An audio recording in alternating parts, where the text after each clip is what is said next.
Sorry, we had a technical delay, Zoom issues, computer issues, login issues, and thankfully we are in recovery, and we know that it's all part of God's perfect plan for us. So welcome. I am Karen A., your host for the Afro-Euro Reco12 podcast.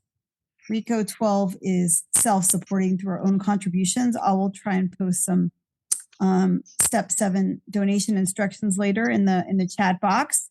Anyway, we welcome you. I'm here live in Jerusalem. And today, our dear fellow Avital J, who is also here in Israel, will be sharing some experience, strength, and hope with you about how humility set her free. Since we're running a little bit late, I'm going to just have Avital share a little bit about who she is, her recovery bio, and then share with us about how humility set her free. Thanks, Avital. Okay. Take it away. Amazing. Thank you.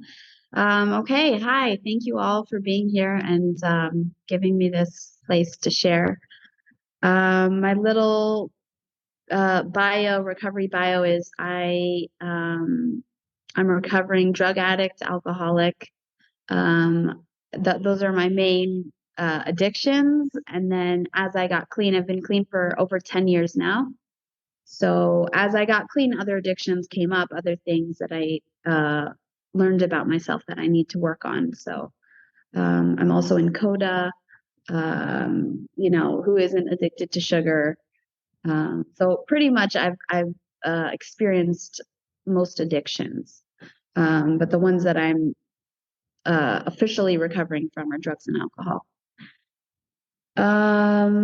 I got clean. I started using when I was 12, drugs, and I got clean when I was 17. So I had a few short years of very intense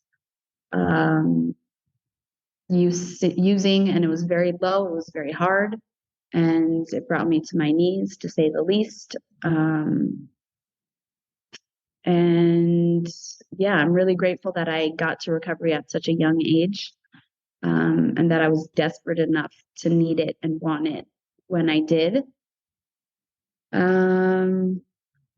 Yeah, so that's like really in a nutshell. Should I go on about like war stories, or should we jump straight into the humility and the recovery part? Whatever you think will be helpful, Avital. I think it's helpful to know about, the program you work today and how you work the 12 steps today. Maybe you're going to share about that. But yeah, how you made it into the rooms of AA and NA. Okay. Yeah. So, okay. So my rock bottom was, basically me coming home from the party every night and the extreme between the high of the drugs and being out and just thinking that I was, and I'm going to be talking about this, my topic that I chose is humility. And the opposite of humility is like thinking you're either on the top or the bottom. That was so what I was experiencing in my active addiction. I was, the first time I picked up a drug, when I was 12 years old, it was the most amazing feeling in the world, because all of a sudden I felt free. I felt good. I felt like on this high wave of life. Everything was clear. I didn't care. I wasn't self-conscious anymore. I wasn't worried about what other people were thinking, just all of this heavy stuff that I felt in my heart, on my shoulders, and my consciousness was just gone. And I loved it. I loved the feeling of freedom. I loved the feeling of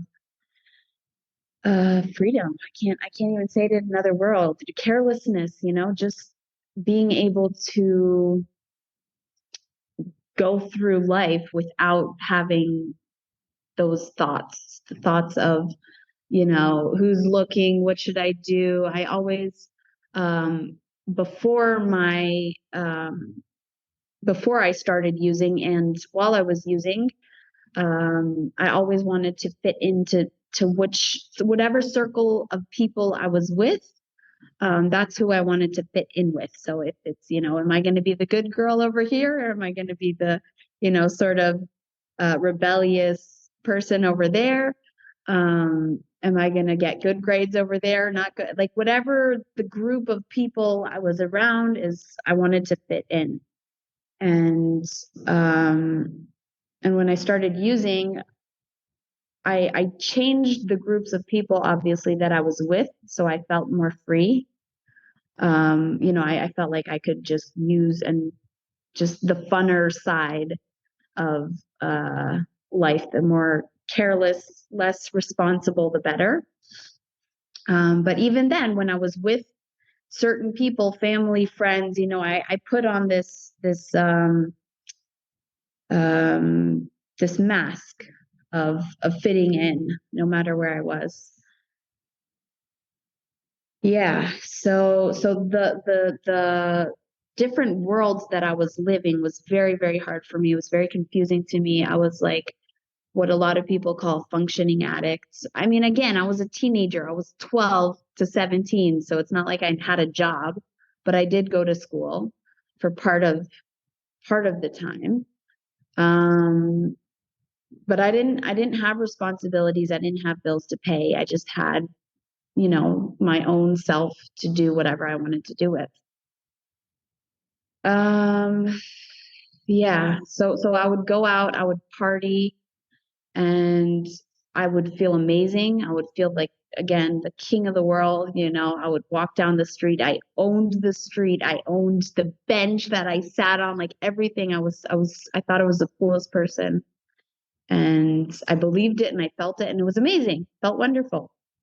But then I would get home and the party was over and it was quiet, and I was left with myself and all the things I had done and didn't do, and the people I lied to, and the drugs I stole, and the heartache of being left alone by whichever guy was there that night.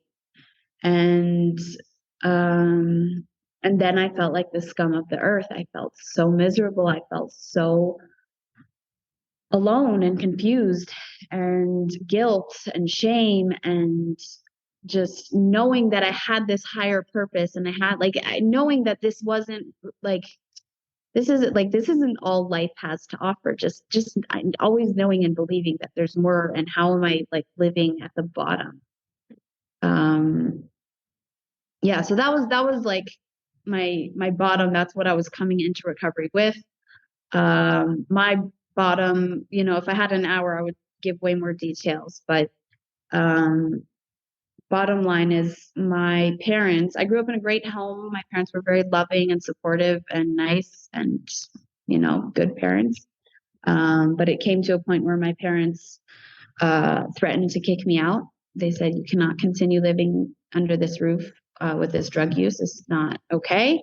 You can either go do your own thing, or you could go to rehab and we'll pay, or you could try these meetings, 12-step meetings. NA was my meeting that I first went to. So I did. I went into NA because I didn't want to go to rehab and have people brainwash me into thinking I was an addict, because that was clearly not the problem. I was not an addict. And so I got into NA. I started hearing people sharing true, honest feelings that I was feeling that I didn't know how to say. I didn't know how to voice. And I was, like I said, I was desperate enough to really need a solution, because I was burning my life up and it just had started. I was a baby and I was already wanting to end it all. Yeah. So I guess that brings me to the topic of humility, because really for me, what I found in recovery is that humility it's kind of like meditating, like when you're meditating and you're in that moment of quiet, and then you think about it, and And then you're like, oh, wow, it's working. And then your mind like gets lost and then it's like over. So it's kind of like that. I find with humility is when I'm truly in humility, it's good. But as soon as I think that, oh, I figured this out, I'm such a humble person, like that is when my arrogance is kicking in. And then it's like I have to rebalance and find the humility. Okay, so what I want to talk about, like not technically, but like what humility is, and then I'll give like some examples from how it set me free and how I use it in my life today, to have the freedom that I've always wanted. The freedom, like when I was 12, and I just wanted to fit in, and I looked for drugs, and I got high, and I felt good. That's what I've always wanted. That's what we all want, is to feel good. And so for me, this is like humility is that thing that has brought me self-acceptance and the freedom to live my life, not carefree, because I do care and I do have responsibilities, but carefree in the sense that I don't need to worry about other people's opinions. I don't need to camouflage myself. I don't need to wear a mask today. I don't need to fit into situations. Obviously, I'm respectful in certain circles and other places. Okay, so the opposite of humility is, I think I started to explain this, but when we're feeling either way up high above everybody else, I'm better than you, I'm working better than you, I make more money than you, I am more spiritually evolved than you, whatever it is, but somehow I dress better, I look better, I'm better. Just this thought of us being better is the opposite of humility. And another opposite on the other side is feeling that we're not like everybody else. Like I'm just sort of looking out into the world with the eyes of everybody's better than me, and sort of being a victim, and things happen to me, and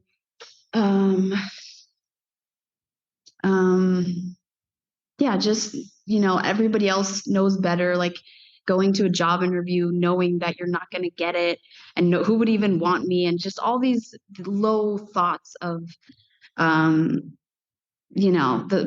scum of the earth, a piece of shit, nobody wants me, nobody sees me, I'm nothing. So that's also the opposite of humility. So as soon as we take ourselves and put ourselves somewhere outside of humanity and all the other people, then that's like not being humble. So for me, and that's staying alone. So when we're not being humble, we're like isolating ourselves. In other words, we're isolating ourselves in this bubble of better than or worse than, but I'm here and everybody else is over there. And what a new friend in recovery who just brought this up to me. I mean, I've been in the program for over 10 years, but it's funny how people can just say things at the right time. She said to me, connection is the antidote for addiction. And I find that to be so true, that as soon as we connect, that's what we need instead of our addiction. And when we're, isolating, feeling guilty, feeling shame, that's when we put ourselves in this bubble, and we need to use, no matter the drug, we need to use, because we cannot take the pain of being in that circle alone, even if it's I'm better than alone. Because if I'm better than everybody else and everybody else is a piece of shit, then it's really lonely up there and nobody's at my level and nobody gets me. And it's the same. It's the same. Even if I'm better, like I'm isolated. So I'll give a little example in my life that has just happened over the past year or so that has really transformed my life. It's small, but it's these small little things that add up and build into our lives. So I'm a mother. I have 3 kids. I have a husband. I have a home. Thank God. I'm doing good. You know, I've put the work in, and I'm okay now. And you know, as people in society, sometimes we have character defects. We all know that. We're doing the steps, we're looking at them, we're looking in the mirror. One of my character defects is impatience, you know, and that can come out really strong with kids. So sometimes I'm impatient with my kids. And most of the time I'm a great mom and I'm very patient and loving and it's all good. But a few years back, I would look at my husband when he would be impatient with the kids. And, you know, if he would say to the kid, like, oh, come on already, like, whatever, it's just something small, or, you know, raise his voice, or just, again, something small, I would like lose it. Like, how could you do that? They're just kids. You know, I would just give it to him. Like, this is not, you know, how you behave, and how could you do that? And the humility here, as soon as I was able to take a step out of him. So in this situation, I was thinking that I was above him. I'm better than him. I'm a better mother. And with these thoughts, I was very unhumble, obviously. And then balancing it out, it took me a while to realize it, but realizing that I can also be impatient with my kids, and that doesn't make me a terrible mother. Like, this is just human.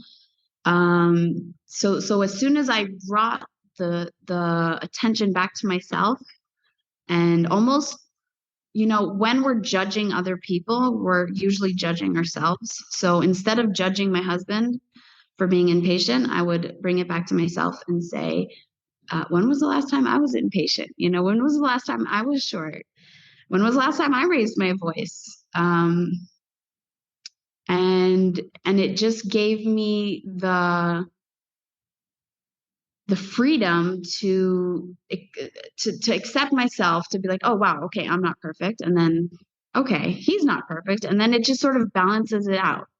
So now I'm not looking for that perfection. That I didn't really say anything about this, but perfectionism has been a huge cause of my disease in recovery. It's been something that I've been working on like every day. This image that we need to be perfect, which again is putting ourselves on a pedestal to be some unnatural superhero, perfect, everything needs to be in place, which is not reality. Yeah. So do I have, how much more time do I have? I think it's great. I think we definitely have time for like another example of where, you know, you used your program to get to a place of humility, or to, like you said, to get out of addiction and into connection. You've got a little bit more time. Okay. So yeah. So 10 minutes. Yeah. What? Yeah, you could take another 5 or even 10 minutes. You have time. Okay, cool. Thank you. Okay, so so another thing that I really wanted to talk about, I mean, it's on the same topic, but just the fact that humility gives us self-acceptance. It gives us proper glasses to look at ourselves within the world. So, I mean, again, how this has affected me is, you know, mostly when I make mistakes, because that's when I start to feel guilty. That's when I start to judge myself. That's when I start to think that I'm less than, you know.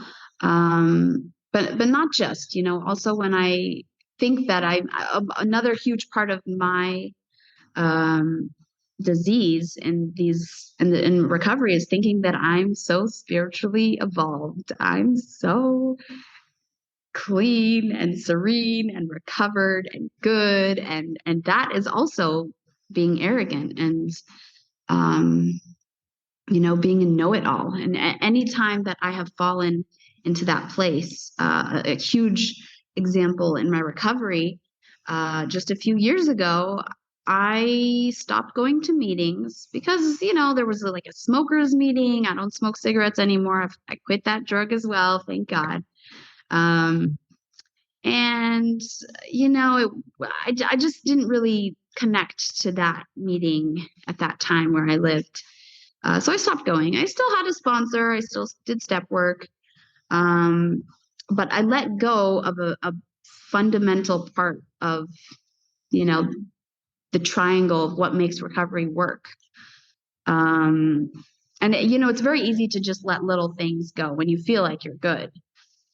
And it really affected me. It brought me to a place. I spoke about coda. I just said it in one word, but it brought me to a place where I thought my marriage was going to end because I was in such a sick place of self-obsession. I was sick. I wasn't using drugs. Okay, that's my drug of choice, drugs and alcohol. Like, that's always going to be my drug of choice. But I was using this excuse to be God in my marriage. And I wasn't going to meetings, and I wasn't sharing, and I wasn't talking about it, and I was isolating myself. And it messed me up. It really did. Thank God today. I mean, my sponsor basically said to me in very, very clear words, you don't have to be here. My husband uses it's just marijuana, but that has been a very challenging part for me in my recovery. Seeing that, he's very respectful. He doesn't do it in the house, but just knowing that that's like in my environment, in my very, very close circle, has been very challenging for me. And at one point I was like, maybe it'll just be easier if I just start using, and I don't like marijuana, just for the record. Like, I love drugs and I love alcohol. Marijuana, I used it. I don't even like it. And my sponsor said to me, I was feeling like a victim. I was feeling self-pity. I was feeling, like, why did this happen to me? God, I got clean. I'd been working my butt off in recovery, and, and you give me this man who's getting high. Like, what's up with that? And so my sponsor at the time, she told me, you don't have to be here. You get to choose to be here if you want. And if you want to go out and use, go for it. She said that just so plain. And it was like a slap in the face to me because, you don't think that your sponsor is going to go tell you to go out and use. And she didn't, but she just laid it out for me. Like, you're not here against your own will. And in that moment, I recommitted to my recovery on a whole different level of like, wow, yeah, I am here because I want to be here. And then I started going to meetings. I started sponsoring other people. I started making more phone calls. I don't miss my meeting. I'm in service in my home group, not because I have all the time and energy, just because I know that if I don't, then I'm going to slip. And it might not be drugs, and it might be, there's so many things to be addicted to. And I really do want to live my freest life. Yeah, so just in this example of my marriage, what helped me grow, and now I would like to say that I'm in a very, very happy marriage right now. We're both very, very happy. And all that's changed is my inner world, is my brain, is my mind, my humility, and realizing that just because I did something or didn't do something doesn't mean that everybody else needs to do that or should do that, or it has nothing to do with me, other people's processes. And there's really a lot of freedom in that. Just for today, I can say that I see myself with way more grace than I ever have. I don't have half as much guilt as I used to. Even when I make a mistake, even when I find myself watching TV for 4 hours, which is crazy for me. That's that's like the biggest binge. But it used to be that I would go in all hours of the night, messed up, on drugs. And so my lows today are way better than they used to be. But I'm not saying that to sound good. I'm saying that to say that for me, 4 hours of watching TV is insanity for me, just for today in my life. And when I have that insanity briefly, I don't come out of it with guilt and shame and beating myself up and telling myself that I'm so bad and like, how could I do that? And, where is my head? And there's so much to do. And like, I just don't go there because I know that that's the opposite of what's going to get me to freedom. So what I do in that moment is share. I pick up the phone, I do the connection, and I share. I say, yo, I just watched 4 hours of this stupid TV show. I talked to my friend and she says, wow. In Hebrew, we say, "Ovimotach," we love you. And so there's almost nothing I could say that won't get me that response of like, we love you. And I'm really, really grateful to be able to give that kind of love and acceptance to other addicts. Another thing that's super unique in our program is that there really isn't judgment. We can say everything. There's no like interest. Me sitting here talking, it's not because I need or want anything from anybody here.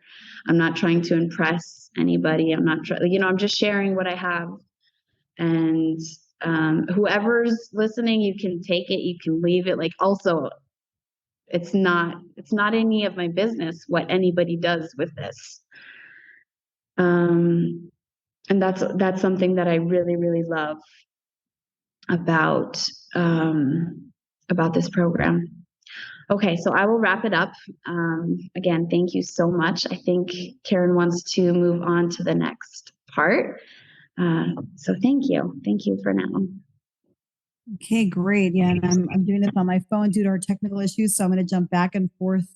If I don't make eye contact with you, you look beautiful, and we see that when we straighten out spiritually, the mental and physical recovery follows suit. I don't know if you guys could see Avital, but I see a glowing, shining spiritual life shining through a beautiful, put together physical presentation. So those are the promises, party people. Yeah, I love you. And I had a question for you. Talk about how you get connected. You just watched 4 hours straight of Netflix. You just, I don't know, for me, it's, even in the supermarket, I'm feeling low and I'll spend, $500 on a whim, all stuff I'll need eventually, but probably not immediately. What do you do to get connected? What do you do to course correct? You've done something. It's not your primary addiction. You didn't pick up, I didn't, compulsively overeat. I didn't, act out in sex or love or validation addiction. I didn't, start an Insta friendship, but, I kind of, I started piling bags in the supermarket or bought a bunch of stuff on sale. Even if I have the money, for us spiritually fit people, we know that that's a flashing red light. What do you do? Yeah. How do you get course connect, and how do you connect? Talk about both parts. How do you get to your own program, and how do you connect with others? It's such a beautiful question, and it's so relevant because we always need to bring the balance back. We get good, we do good, and then all of a sudden, out of nowhere, or out of something small, or just a mood, or I didn't get enough sleep last night, or somebody yelled at me, or like whatever, like something small can just like set us on this course of self-destruction, for whatever that means to each person. But yeah, so for me, how I connect, how I course correct, where I want to go and where I want to be. Like I said, I share. That has been the biggest thing for me in my recovery, is just picking up the phone straight away and talking about it. And straight away is whenever I'm ready. So, it could be that that's in an hour from now, or it could be in the moment. Or it could be in 20 minutes when I get in the car after the grocery store, your example of going to the grocery store and spending too much money, or, for me, getting off the couch and like realizing like, wow, that was crazy. So for me, like I said, I'm a mother of 3 kids, and I don't, and my good friends in recovery also have kids. So when I have time to talk, doesn't necessarily mean that my other friends have time to talk. I mean, there's other people I could talk to, but for sure, having a strong connection with somebody that's just set up where you can just talk has been the biggest thing in my life that has transformed everything. And I even send voice recordings. If I can't call and they can't talk or whatever, I don't shut up. I don't say, "Oh, I tried to call." I'll either call somebody else or I'll just send them a voice message and just share 10 minutes, 12 minutes of recording myself talking about how I'm feeling and the insanity that's going on in my mind. That's my biggest thing that I actually do that helps me. Other things that I can do, sometimes I do, is gratitude. It usually takes me longer to get there because when I'm feeling all that like bottled up, not good pain, pressure and guilt, shame, these thoughts of like, negative thoughts, however, they may be for you. It usually takes me longer to get to gratitude. But after I share, then I can like do gratitude and be like, wow, I'm grateful that it was just 4 hours. I'm grateful that it was just TV. I'm grateful that, I have who to share with. And I'm grateful that I have my kids that I keep. So I hope it didn't like mess up. Anyways, so my number one, keep it simple. This program's all about simple tools that we can actually do in real life is just pick up the phone and share. And it's not easy to do in that moment, which is why you need to build the consistency of sharing when things are okay. Because when you're feeling like that, you don't want to share and you don't want to pick up the phone, but that's what I need to do in that time is find the connection and not stay isolated. Amazing. Anyone else have any questions? Please feel free to post your questions in the chat. Was there a certain moment in your recovery that you felt like now I'm recovered? Like, was there a certain thing you did? Was it when you started sponsoring? Tell me about the sort of turning point. Yeah, so I've definitely had a lot of moments where I thought that I was recovered and done and good to go. And part of my fantasy in coming into the rooms of Narcotics Anonymous was I'm going to learn how to control myself so that I can use. Once I get recovered, I'm going to go out and use. That was what I came into the rooms thinking. So in moments, again, my drug of choice is drugs and alcohol. So when I came at the beginning, I would go to event and there would be alcohol and I would like have to wait outside, or it would be sitting on the table at somewhere. I don't bring it in my house, but whenever I would like get triggered by seeing some kind of drug, and then when that stopped, whenever I saw myself, noticed myself in a situation where there was drugs and alcohol, somebody may have even offered me a glass of champagne or whatever. Like it's something small, but I was able to say no wholeheartedly. I believed, okay, I am recovered. I'm no longer obsessing about this drug. I'm no longer chasing it. I'm no longer dreaming about it. I'm good. So that was like the first time that I thought I was recovered. Another time you mentioned when I started sponsoring. By the way, I'm just going to jump in here for all you people Yeah. on the Zoom or all you people listening to the recording. I still relate to this, in love addiction. We work our steps. We get real quickly to working with others, which Avital does a lot of. We work on service and prayer, of course. And all of a sudden, someone tells you they want to set you up on a date and you're like, it just, the promise of neutrality. Like, how crazy is that for someone who was once boy crazy or, always, kind of scanning the room for the next contender or, Prince Charming to be like, yeah, my kids need me. Yeah, no, I need to focus on my spiritual life. Like, that's crazy.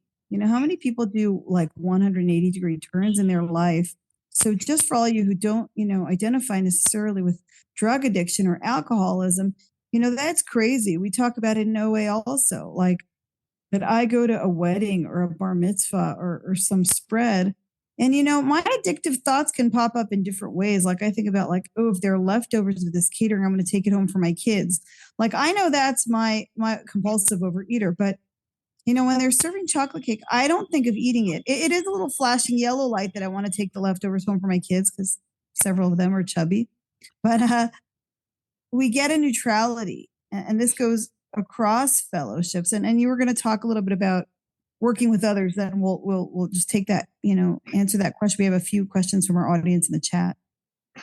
Yeah. So working with others has also made me believe that I am recovered and I know what I'm talking about. And when I started working with my second sponsee, I really thought that I got very cocky. And, you know, if she was 1 minute late, I was like, we said 5 o'clock, you know, like I was like in her face. And then I was late. And then I forgot that we even had, and it just happened to me so many times that I realized like, wow, like, oh my God, I'm a human. She's a human. I'm not perfect. She's not perfect. And just going back to this, you know, sifting it down to humility again. And I'm not recovered. And, you know, it's so every time, I mean, yes, to answer your question, I've definitely felt many times that I'm recovered and I am good. And then my higher power always reminds me that there's still work to be done. And I'm very grateful for that, because if I was recovered and done, I think it would be pretty boring. Yeah. Okay. So I will. Amazing. So let's take a question here. Amazing. We have a question here. What helps you detect when a certain character defect shows up in your day to take action on? And what are your warning signals? Okay, that's also a really, really good question. My warning signals, I would say that I usually don't realize they're there until I'm acting out on them. Unfortunately. I mean, I guess it depends what you're warning, what character defects you're talking about. But for me, what that means, character defects, is when we act in ways that we don't believe God wants us to act. So, you know, cheating, stealing, lying, impatience, hate, humiliating somebody, using, you know, just not being nice, honking, whatever. Just like for me, that's like what character defects means. And I usually don't know that it's there until I'm like in it. So I don't really, that I've noticed, I don't really have warning signs. But what I have started doing very recently is, as soon as I get that character defect start to slip out, I try my best to pause. And the biggest one for me right now is impatience. When I start to see that I'm like losing it, I'm impatient, I want to like move things along, I want to make things happen my way, I want to, you know, I want me. I pause and I actually take a deep breath. And if I can share in that moment, I do. Sometimes, most of the time, I can't, because it's like right now I got to do something, you know, and I'm so impatient because like it's got to happen and like time sensitive, and it's really hard to do it in that time to share. But even just putting a mental note that I'm going to share about this, no matter how it turns out, like, and then just knowing that gives me the courage to course correct and be like, if I'm going to have to share about this later, I want to share that I got impatient and then I, you know, took a big drink of water. So I don't know if that fully answered the question, but I think it's more, for me, again, I think it's more about catching it as it starts to come out and being really, really aware. First of all, you have to be really aware of what your character defects are, in order to recognize them in real time. and know what they are and give them a name and see them. Oh, I am being impatient. Oh, right now, this is not honest of me to want to take that or to want to say that. We got to know what they are. So that's step number one. Step number two would, as soon as you feel it slipping out, or if you do feel it bubbling up, just stop, pause, just not stop, pause, just take a beat. If you can share in that moment, do. If you can't, you can do a little dance. But for me, physical is a big thing. Like I breathe. Sometimes I like move my body posture. Again, I'm talking about like impatience. That's the biggest one. Yeah. So I hope that answered the question. And I hope it was helpful. Yeah. I'm going to throw something in here. Avital is young. This might be a little bit of advice, unsolicited advice for you and for all the younger people on the line. The big book talks about this. You want to bring your bottom up. I'm probably at least twice Avital's age. We have a lot of mommies and grandmommies in these fellowships in these rooms. A lot of women come in after they've raised their kids and after they've made their mistakes. But if your kids are little like hers, or if you haven't had any yet, like you want to wedge this in, because you want to have a lot less people on your harms list down the line. You want to be doing a lot of less step 10s down the line. Like, she is lucky. You young people on this line are lucky to start now before you have a whole, littered graveyard, behind you of mistakes and affronts and harms and all of that. So like that, we want to take care of these things. We want to pause. Like the big book says, may you find him now. And sometimes I do that. I'll just say, God, now. My teenager's mouthing off at me now. And I'll get all sorts of weird intuitive things, like yesterday I literally jumped in her lap, and I just said to her, you forget that I have a green belt in Taekwondo. And she laughed at me. She's like, Mom, you're bragging about your green belt. And I was like, well, you have a black belt in being a teenager. So, like God sends different messages, and sometimes it's humor and sometimes it's uncanny. We just have to, have a little bit of that, set aside mentality. Along those lines, we pray for the next right thought or action. We have a question here, Avital, from another one of our members. Where does prayer come in for you, Avital? Yes, thank you so much for asking that, because Karen just said like God now, and I was like, oh my God, I didn't say one thing about God. So thank you so much for that question. Where does prayer come in? Prayer is huge. I don't know how I didn't say this, but I also stop and I say God.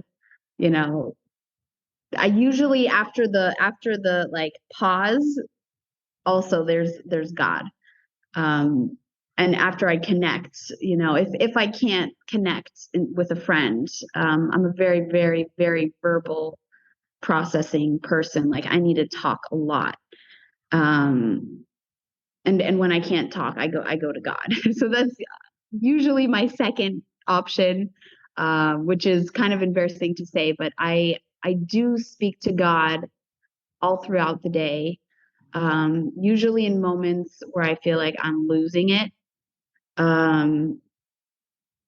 I will say something as simple as, God, take this away from me, or, God, take my will, take my life, show me how to live. That's a huge, huge, huge one for me when I'm feeling like I just don't even know what the next step is. Like I'm in, we talked about, character defects, or just like watching 4 hours of TV and like taking one tiny step away from that. It's like, God, like, just help me. Like, what's the next step? Do I have to put on my shoes now? Like, do I have to like put on music? Like, what is one thing that I can do? So my prayer is very, very simple. Sometimes when I am feeling very, spiritual or whatever, I'll not necessarily actually, but sometimes when I'm in the right moment, I will write out to my higher power. It can be a gratitude, guidance, requesting kind of letter, or it could be a pain-filled letter with cursing and crying and just letting it all out like that. But yeah, definitely talking to my higher power has been a very, very strong part of my recovery. staying connected. The more connected I am to my higher power, the better, and there a lot of trust comes in. It comes to the bottom line of, do I trust that my higher power is going to really take care of me?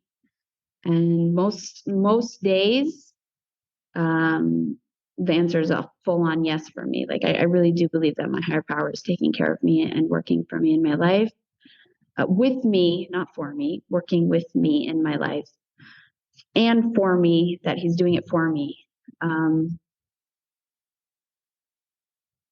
Yeah, so prayer is huge. It really is. Like, I could do a whole nother one just on prayer.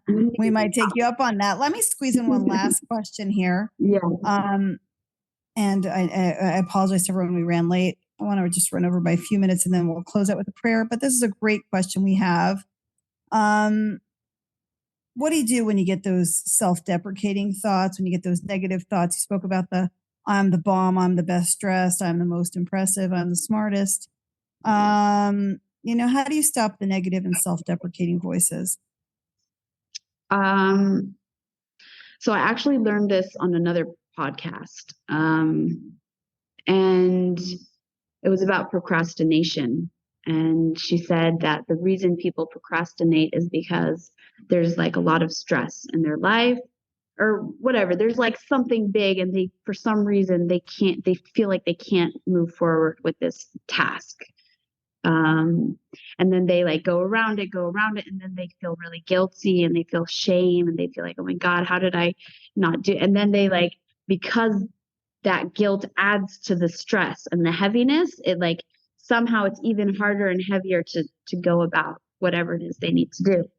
And so that really opened my eyes to how strong guilt and shame and feeling low and feeling like a victim and just feeling these negative things come in, how they can affect us and actually paralyze us. I don't know about you all, but I have been paralyzed from pain and not been able to move, not been able to do what I need to do, not be able to brush my teeth, not be able to take a shower, not be able to do the dishes, not be able to feed myself, I've just from the pain of existing and not doing and not living, and just I exist and I'm miserable. So because I felt that extreme guilt and pain and just whatever, I feel like I'm using the same two words, but it's a whole rainbow of negative thoughts that can come in so many different ways and so many different stories. But I have learned that it's so not helpful to beat ourselves up. And I was the queen of beating myself up. I would have something bad happen, or I did it, or somebody else did, or something else that wasn't good. I would call my sponsor on the phone to my sponsor, and I would beat myself up. I can't believe I did this. I can't believe it happened. And she was like, yo, stop beating yourself up. And it was just so easy for her to say and so hard for me to understand what that even meant. But what it meant was adding on to, like, if we're already having those feelings, adding on to them just makes it heavier and worse. So, and when I started to not take that extra guilt and shame, it felt very foreign. It felt like almost like I was being careless, or like I wasn't taking responsibility.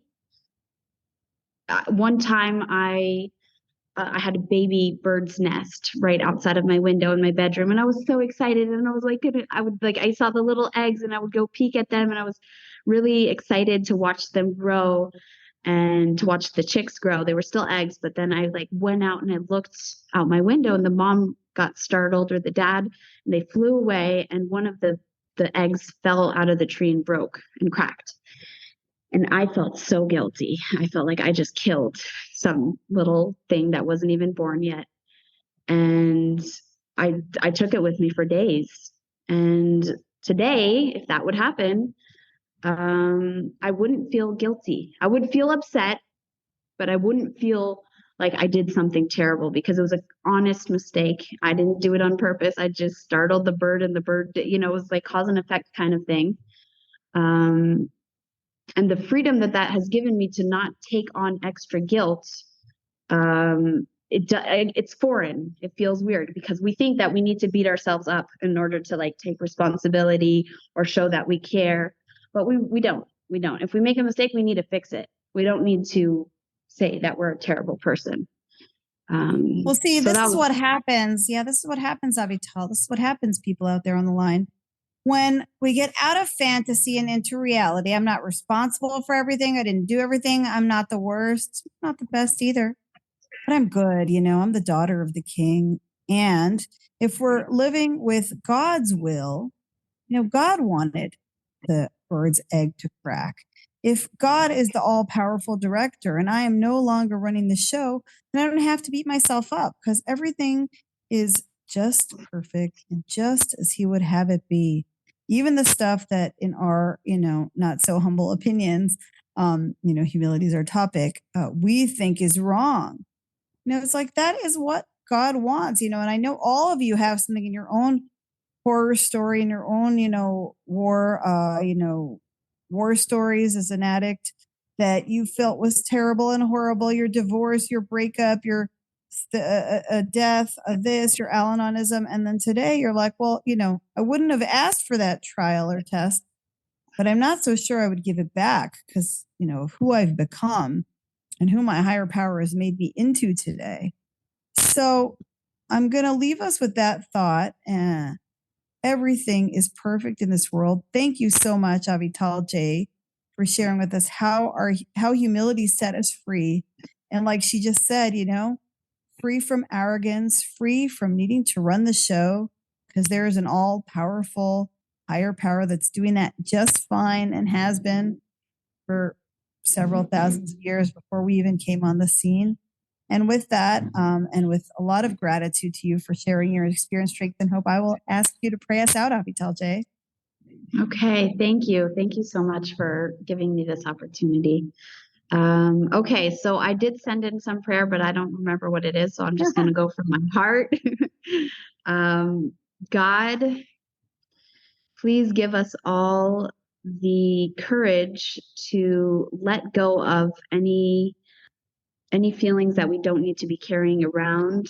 Please show us your will for us. Show us what you want us to be doing in this world. And please put the people in our lives to help us get there. Keep us connected so that we can stay connected to you. Amen. Thank you. And thank you for joining us on Reco12. If you want to look for any of our resources, donate to the 7th tradition, record a speaker share. I'm going to put my number in the chat here. Let me do that. If you're interested in doing a Reco12 share or want to recommend a fellow that you think is just a knock your socks off podcaster, and you could look up Reco12 on Gmail and it'll take you there. Thank you, Avital J. Thank you, everyone. And I pray that everybody share their recovery and their light and their beautifulness with the world today. Thank you much. There was a man put his hand by the side of his mouth, and he wanted to scream, but the sound never came out.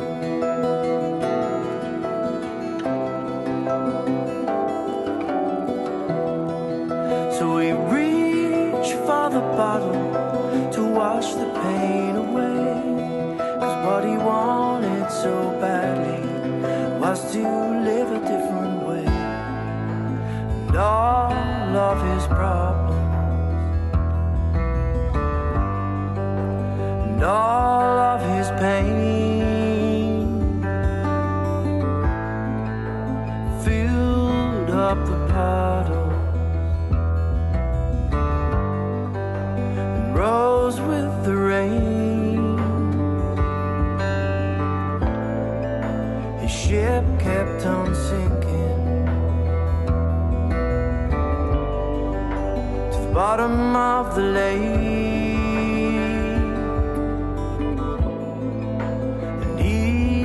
For certain that he was just a fake, just a fake. Was a man put his hand by the side of his mouth,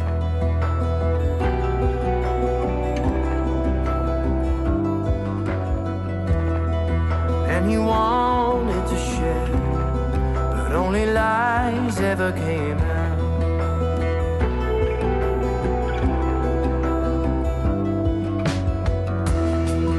So he reached for the needle to numb the pain inside.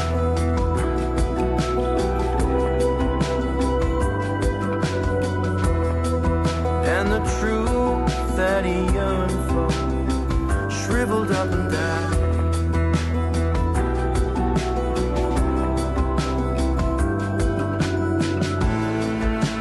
But all of his problems, and all of his pain, filled up the puddle, rose with the rain. Ship kept on sinking, bottom of the lake.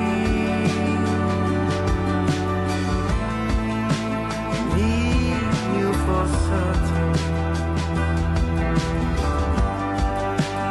he was just a fake, just a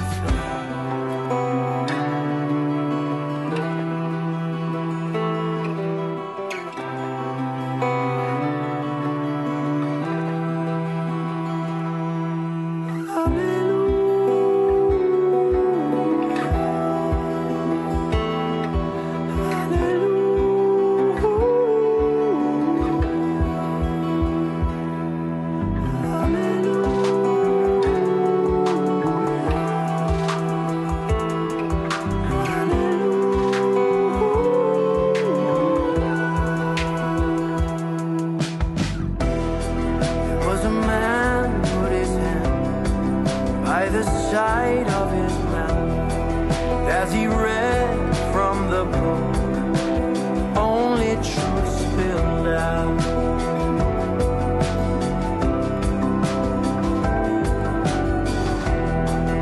So he reached for a power to help him through the night.